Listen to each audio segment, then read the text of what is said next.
ಇನ್ನು ಇತ್ತೀಚೆಗಷ್ಟೇ KMFನವರು ಅಂದರೆ ನಮ್ಮ ಹೆಮ್ಮೆಯ ನಂದಿನಿ ದೋಸೆ ಮತ್ತು ಇಡ್ಲಿ ಹಿಟ್ಟನ್ನು ಬಿಡುಗಡೆ ಮಾಡಿದರು.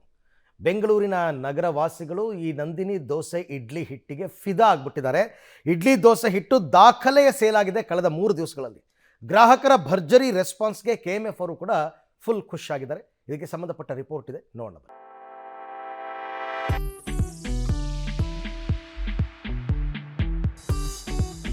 ನಂದಿನಿ ಇಡ್ಲಿ ದೋಸೆ ಹಿಟ್ಟಿಗೆ ಬೆಂಗಳೂರು ಫಿದಾ. ದೋಸೆ ಇಡ್ಲಿ ಹಿಟ್ಟು ಫುಲ್ ಹಿಟ್. ಗ್ರಾಹಕರಿಂದ ಇಡ್ಲಿ ದೋಸೆ ಹಿಟ್ಟಿಗೆ ಫುಲ್ ರೆಸ್ಪಾನ್ಸ್.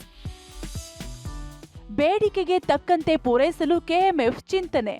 ನಂದಿನಿ ಇಡ್ಲಿ ದೋಸೆ ಹಿಟ್ಟು ಮಾರ್ಕೆಟ್ಗೆ ಬಿಟ್ಟಿದ್ದು ಬೆಂಗಳೂರು ಜನ ಫುಲ್ ಫಿದಾ ಆಗಿದ್ದಾರೆ. ದಾಖಲೆಯ ಲೆಕ್ಕದಲ್ಲಿ ಹಿಟ್ಟು ಖರೀದಿಗೆ ಜೈ ಎಂದಿದ್ದಾರೆ. ಕಳೆದ 2-3 ದಿನದಲ್ಲಿ 2250 ಮೆಟ್ರಿಕ್ ಟನ್ ಇಡ್ಲಿ ದೋಸೆ ಹಿಟ್ಟು ಸೇಲ್ ಆಗಿದೆ ಅಂತೆ. 5% ವೇ ಪ್ರೋಟೀನ್ ಇರೋದ್ರಿಂದ ಜನ ಫುಲ್ ಖುಷಿಯಾಗಿ ಖರೀದಿಗೆ ಬರ್ತಿದ್ದಾರಂತೆ. ಇನ್ನು ಒಮ್ಮೆ ಖರೀದಿಸಿದ ಗ್ರಾಹಕರು ಮತ್ತೆ ಬಂದು ಕೇಳಿ ಪಡೆಯುತ್ತಿರೋದ್ರಿಂದ KMF ಫುಲ್ ಖುಷಿಯಾಗಿದೆ.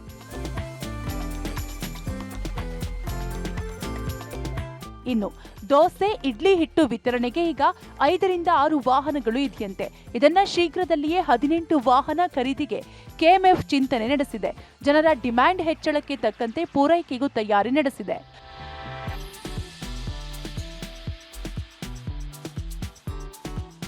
ಹಾಲು ಮೊಸರಿನಂತೆ ನಂದಿನಿ ದೋಸೆ ಇಡ್ಲಿ ಹಿಟ್ಟು ಕೂಡ ಜನರ ಫೇವರೇಟ್ ಆಗುತ್ತಿದೆ. ಬೆಂಗಳೂರಿನಲ್ಲಿ ಭರ್ಜರಿ ರೆಸ್ಪಾನ್ಸ್ ಸಿಗುತ್ತಿರೋದ್ರಿಂದ ಬೇರೆ ಜಿಲ್ಲೆಗಳಿಗೂ ಶಿಫ್ಟ್ ಶೀಘ್ರದಲ್ಲೇ ಮಾಡಲಿದೆ. ಪವಿತ್ರ ಕಡ್ತಲ, ಪಬ್ಲಿಕ್ ಟಿವಿ, ಬೆಂಗಳೂರು.